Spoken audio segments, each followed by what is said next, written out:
I opened a bottle of water on the plane, and noticed my fingers rapidly turning black. Then the bottle in my hand suddenly twisted and deformed. The cup on the table shook violently. The flight attendant also noticed something unusual. She quickly sat down in her seat and fastened her seatbelt. Suddenly, the water floated into the air. A feeling of weightlessness struck.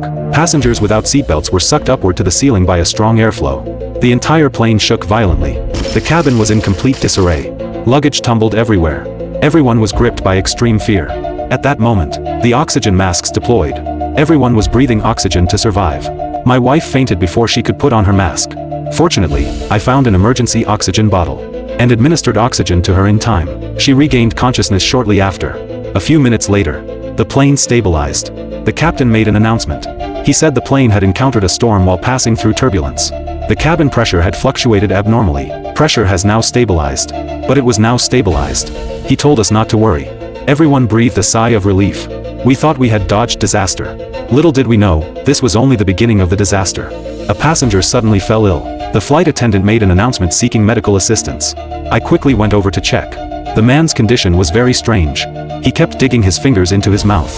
Then he became very agitated, his body convulsing violently, but soon, he stopped moving. When I laid him flat on the floor to examine him, his heart had already stopped beating. The captain reported the incident to the control center. But by then, the signal was lost and contact with the ground was impossible. The flight attendant could only move his body to the upper deck. They covered the body with a cloth and quickly left. A young man sneaked up to the upper cabin. Suddenly, we heard him scream loudly. 2 flight attendants rushed up to investigate. They didn't see the young man, and the body had also disappeared.